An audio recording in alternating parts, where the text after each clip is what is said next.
Շնորհակալ եմ հրավերի համար, բարև ձեզ։ Իրականում այո, բոլոր այս հանգամանքները եւ ձեր նշած փաստարկները իրականում շատ լուրջ հիմնահարցեր են, սակայն իշխանական մակարդակի կողմից արվում են շատ անլուրջ հայտարարություններ կապված այս թեմայի հետ, միջազգային հարթակներից, հենց ԵԽԽՎ ամբիոնից։ Որտեղ եւ հենց հնչեցվել է հստակ այն գաղափարը սահմանադրությունից հռչակագրին հղումը հանելու մասին։ Արցախյան հարցից հրաժարվելու մասին, արցախցիների յետ վերադարձի իրավունքից չխոսելու մասին, այս ամենը ինչ է, ինչպես կարելի է այս ամենը որակավորել, եթե ոչ թուրք-ադրբեջանական տանդեմի պահանջների բավարարման գործընթաց։ Եթե այս ամենը չորակավորենք որպես կապիտուլյացիոն գործընթաց, եթե սա կապիտուլյացիա չի համարվում, ապա սա ինչ է, ինչպես կարելի է այս ամենը որակավորել եւ վերնագրել։ Եվ հենց այս իրողությանը ինչպիսի բովանդակություն կարելի է տալ։ Մենք տեսնում ենք, որ այս իշխանությունները նման հայտարարություններով, նման գործելակերպով խոսում են բանակցություններ վարելու մասին եւ խոսում են խաղաղության մասին։ Արդյոք սա է այդ խաղաղությունը, որը իրականում հարկավոր է հայ ժողովրդին, այսինքն խաղաղությունը դա պետք է լինի միակողմանի, որ խաղաղության մի կողմը ինչ ասում է, ինչ թելադրում է եւ հրահանգում է, խաղաղության մյուս կողմը լրիվությամբ կատարում է եւ հատուցում է իր պատրաստակամությունը այդ ամենի կատարման մասին։ Եթե դա խաղաղություն է կոչվում, ապա կարելի է արդյոք իմանալ, թե Հայաստանի Հանրապետությունը որպես բանակցության երկրորդ կողմ, մյուս կողմ, ինչ պահանջներ է ներկայացրել թուրք-ադրբեջանական կողմի առջև եւ արդյոք հայկական կողմի պահանջներից որևէ մեկը արդյոք կատարվել է թուրք-ադրբեջանական տանդեմի կողմից։ Այստեղ մեզ մնում է հանգամանք եւ երևույթը այն, որ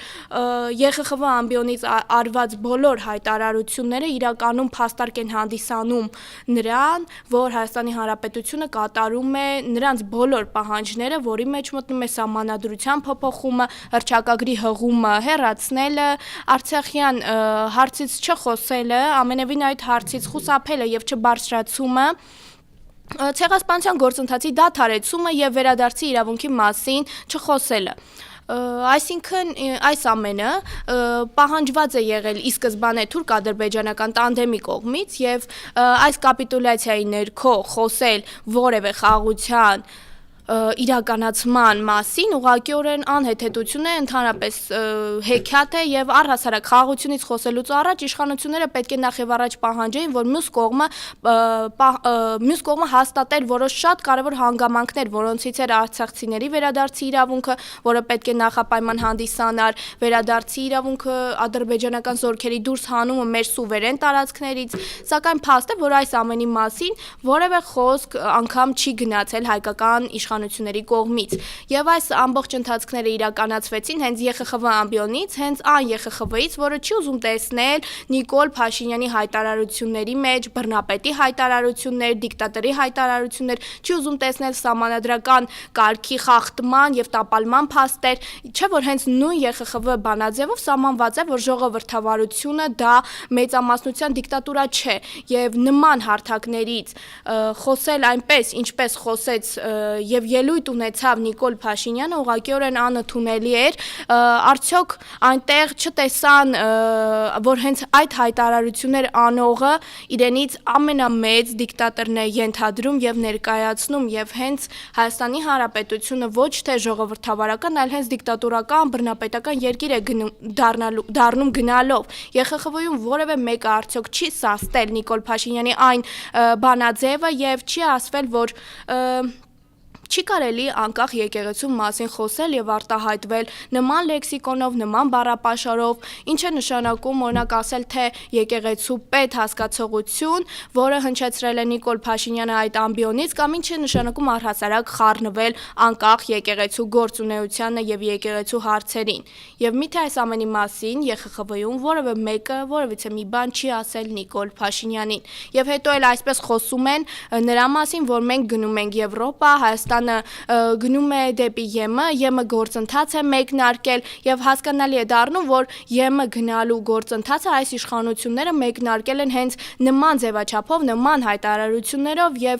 նման արհամարելով սահմանադրական մարմինների անկախությունը, արհամարելով Սուրբ Առաքելական եկեղեցու անկախությունը, նման հայտարարություններով են այս իշխանությունները գնում ԵՄ եւ ԵՄ-ում կամ ԵԽԽՎ-ում նրանց այսպես գրկաբաց են ընդունում։ Եթե դա իրականում այդպես է, ապա հայությանը ամենևին հարկավոր չէ նման ԵՄ-ն, նման ԵԽԽՎ-ն, առավել եւս նրանց գնահատականները եւ նրանց աջակցությունը, այսպես կոչված աջակցությունը ընտրական գործընթացներում իբրև թե ընտրական գործընթացում աջակցություն ցուցաբերելու համար նրանց միջամտությունը մեր երկրում։ Այժմ անդրադարձ կատարելով Հայաստան ԵՄ խորհրդարանական գործընթացներին եւ արդեն իսկ այնտեղ կատարված իրադարձությունների ընթացքին ամենևին զարմանք չի առաջացնում այն փաստը, որ առաջարկներին եւ ձևակերպումներին, որ Ադրբեջանը չպետք է խառնվի Հայաստանի Հանրապետության ներքին գործերին եւ տարածքային ամբողջականության հարցերին, իշխող ուժը ընտրել է ձեռնպա դիրքորոշումը եւ քվեարկել է ձեռնպա, այսինքն այս նույն մոտեցումը նրանք ցուցաբերել են նաեւ ցեղասպանության հարցի շուրջ, այսինքն նման առանցքային եւ կարեւոր հարցերի շուրջ այս ձեռնպա քվեարկությունը չի կարող դիտարկվել որպես չեզոքության դրսեւորում իշխանությունների կողմից, այլ ընդհակառակը սա ընկալվում է որպես հստակ դիրքորոշում եւ մոտեցում նրանց կողմից, ինչպես եւ խուսափման փորձ ընդամենը դա է։ Այս հարցերը քանի որ վերաբերվում են մեր սահմանների անխախտելիությանը եւ Հայաստանի Հանրապետության սուբյեկտայնությանը, այստեղ առաջանում է հիմնական կարևոր գաղափար, թե ինչպես կարող է իշխանությունը ձեռնպա քվեարկել եւ ձեռնպա մնալ մի ձևակերպումից, որը արտահայտում է մեր պետության ամենակարևոր եւ բազային դիրքորոշումները, եւ որ հենց այս ամենի վրա է հիմնված Հայաստանի Հանրապետության ինքնիշխանությունը, անկախությունը, սա դառնում է ամենևին ոչ քաղաքական այլ ռազմավարական խնդիր, քանի որ եթե պետությունը չի ձևավորում իր հստակ դիրքորոշումը իր սեփական երկրի կարևոր հարցերի շուրջ, այդ դիրքորոշումները միանշանակ ձևավորվում են առանց պետության ներգրավման, այսինքն այս պարագայում Հայաստանի Հանրապետությունը ամենևին չի ունենալու իր առաջնորդի գործընթացը, իր դերակատարումը, այլ պարզապես դառնալու է դիտորդը եւ հետևելու է բոլոր այն գործընթացների իրականացմանը, որոնք կապվելու են մեր երկրի հետ։ Սահմանադրության առաջին հոդվածը սահմանում է, որ Հայաստանի Հանրապետությունը ինքնիշխան, ժողովրդավար, սոցիալական իրավական պետություն է, իսկ երկրորդ հոդվածը արդեն իսկ հստակ շարունակում է այս առաջին հոդվածը, ասելով, որ իշխանությունը պատկանում է հայ ժողովրդին, այսինքն ցանկացած յուրաքանչյուր որոշում եւ քվեարկություն, որը վերաբերվում է պետության իշխանությանը եւ տարածքային ամբողջականությանը, չի կարող իրենից ենթադրել երկիմաս, երկակի բնույթ, այսինքն Եվ 205-րդ հոդվածը նաև ամրագրում է, որ տարածքային յուրաքանչյուր փոփոխություն, դրան առնչվող յուրաքանչյուր հարց բացառապես որոշվում է ժողովրդի քվեով։ Վերպետական յուրաքանչյուր միջազգային կազմակերպություններին Հայաստանի Հանրապետության անդամակցության եւ Հայաստանի տարածքային յուրաքանչյուր փոփոխությանը կապված հարցեր որոշվում են միայն ու միայն հայության հանրաքվեի միջոցով։ Այսինքն սա նշանակում է, որ տարածքային ամբողջականության հարցերը ոչ միայն քաղաքական են, այլ նաև սահմանադրական կարմիր գիծ է, որը ուղղակիորեն Հայաստանի Հանրապետության իշխանությունները, գործող իշխանությունը չի ընդունում եւ անընդմեջ հատում է այդ կարմիր գծերը։ Այս համատեքստում, երբ ասվում են ձևակերպումներ, որ Ադրբեջանը չպետք է խառնվի ներքին գործերին եւ ամբողջականության հարցերին, դրա վերաբերյալ ձեռնպա քվեարկություն իշխանությունների կողմից առաջացնում է ոչ թե քաղաքական, այլ հենց իրավական լուրջ հարցեր գործող իշխանություններին, նույնը եւ վերաբերվում է հենց ցեղասպանության հարցին, այս ամենի ֆոնին ձեռնպա դիրքորոշում ամենևին չի կարող մեկնաբանվել որպես չեզոքության դրսեւորում իշխանությունների կողմից։ Իրավական լեզվով սա ընդամենը նշանակում է չկիրառել առկա մեխանիզմները կամ ընդամենը խուսափել դրանից բխող քաղաքական պատասխանատվությունից, որը առավել քան համահունչ է գործող իշխանությունների գործելակերպին եւ վարքագծին։ Այս ենթատեքստում նաեւ շատ կարեւոր անդրադարձ է Սահմանադրության 13-րդ հոդվածը, որը ամրագրում է, որ Հայաստանի արտաքին քաղաքականությունը պետք է իրականացվի միայն ու միայն հիմնված լինելով միջազգային իրավունքի օրենքի վրա, որը ուղղված է պետության անկախությանը, ինքնիշխանությանը եւ տարածքային ամբողջականության պաշտպանությանը։ Այսինքն այստեղ խոսք չի գնում ուղղակիորեն իշխանությունների ցանկության մասին կամ նրանց դրսևորման մասին, սա ընդհանրապես նրանց սահմանադրական պարտավորությունն է, որը նրանք չեն իրագործում։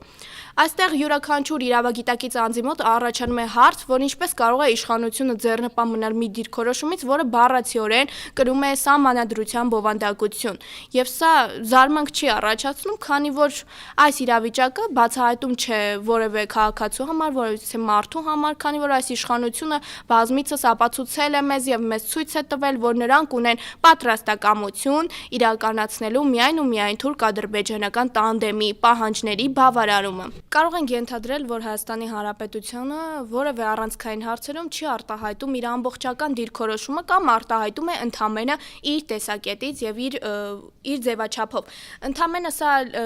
վստահության հարց է դառնում թե պետության ներսում, թե միջազգային հարթակներում, այսինքն դրսում, մեր Հայաստանի Հանրապետության հասարակությունը միանշանակ իրավունք ունի հասկանալու համար, թե արդյոք Հայաստանի Հանրապետության իշխանությունների համար կան որևէ հստակ կարմիր գծեր, այդ սահմանադրական կարմիր գծերը, որոնք չեն կարող լինել քննարկման առարկա, չեն կարող հանդիսանալ փոփոխման եւ քննարկման, թե նույնիսկ այդ հարցերում կա իշխանական մակարդակի ձեռնպահ դիրքորոշումը եւ քննարկումը։ Այս պարագայում միանշանակ միջազգային գործընկերները գնահատում են ոչ միայն հայտարարությունները իշխանական մակարդակների կողմից, այլ նաեւ նրանց գործելակերպը, գործողությունները եւ երբ տեսնում են այդ ձեռնպահ դիրքորոշումը նման սկզբունքային հարցերում, դա կարող է ընդհանրապես ընկալվել որպես ոչ բավարար հստակություն իշխանական կողմից եւ խոսում է նրանց քաղաքական կամքի պակասի մասին։ Այսպիսով ամփոփելով գաղափարը պետք է ասեմ, որ կա սկզբունքային հարց, որը չի կարելի ուղղակիորեն շրջանցել, իշխանությունը, որը իրոք հայամետ է, պետության ներկայացուցիչ է, իսկապես գործում է ի նպաստ հայությանը, ի նպաստ ազգայինի, չի կարող ուղղակիորեն վարվել այնպես, ինչպես վարվում է այս իշխանությունը եւ ցուցաբերել նման չեզոքություն, նման առանցքային հարցերի շուրջ։ Միանշանակ ձեռնպահ դիրքորոշումը միջազգային հարթակներում նման լուրջ սկզբունքային հարցերի մասին, ինչպիսիք է ինքնիշխանությունը, տարածքային ամբողջականությունը եւ ցեղասպանության դատապարտումը, բնականաբար ընկալվում է որպես ոչ բավարար հստակություն իշխանությունների կողմից, կամ կարող է խոսել նրանց քաղաքական կամքի պակասի մասին, ինչը եւ իր հերթին թույլատնում է Հայաստանի Հանրապետության դիրքերը միջազգային բոլոր հարթակներում։ Վերջի վերջո պետք է հասկանանք, որ պետությունը չի կարող լինել ձեռնպահ իր ինքնիշխանության հարցում, սահմանադրությունը, ինչպես նաև միջազգային իրավունքը ձեռնպահ եւ չեզոքություն հասկացողություններ ամենևին չեն ընդունում եւ չեն նախատեսում նման հարցերում, նման սկզբունքային հարցերում, ինչպիսիք է ցեղասպանության կանխումը եւ դատապարտումը կամ պետության տարածքային ամբողջականության պաշտպանությունը։ Եվ հենց այստեղ է առաջանում ամենակարևոր հարցը, եթե այսօրվա իշխանությունը ձեռնպահ է մնում մեր պետության հիմքային հարցերում, ապա որն է այն սահմանը, որտեղ պետությունը եւ իշխանությունները պատրաստ են հստակորեն առանց որևէ երկմտության ասել, որ կողմ են բոլոր հայանպաստ եւ ազգային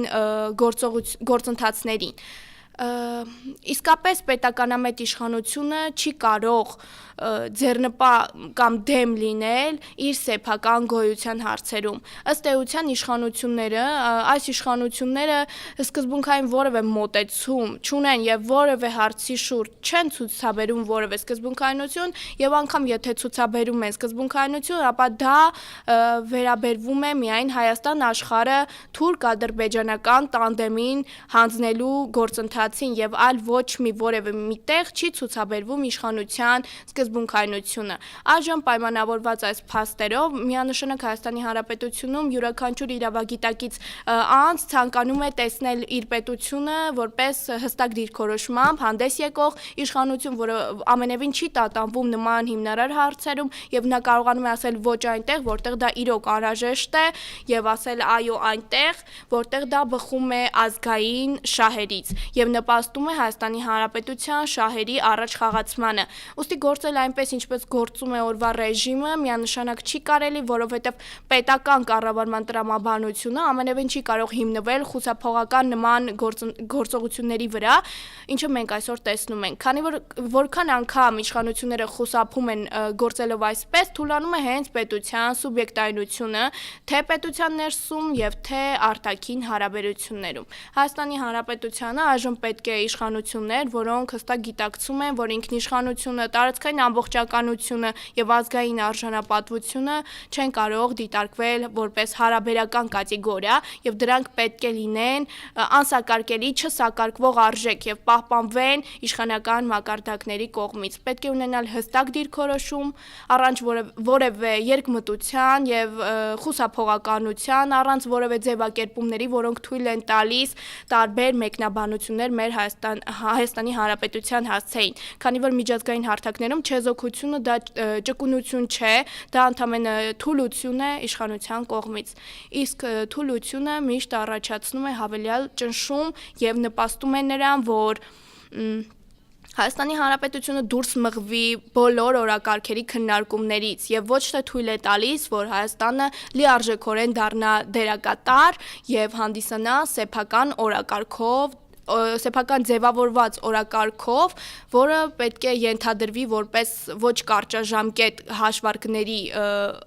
բնույթ կրի, այլ պետք է ունենա երկարաժամկետ շահ։ Պետք է ունենանք իշխանություն, որը գործում է սկզբունքայնորեն եւ ունի հստակ եւ պատասխանատու ձևաչափ, ապահովելու ոչ միայն մեր երկրի ներկան, այլ նաեւ մեր պետության երկարաժամկետ կայունությունը եւ անվտանգությունը։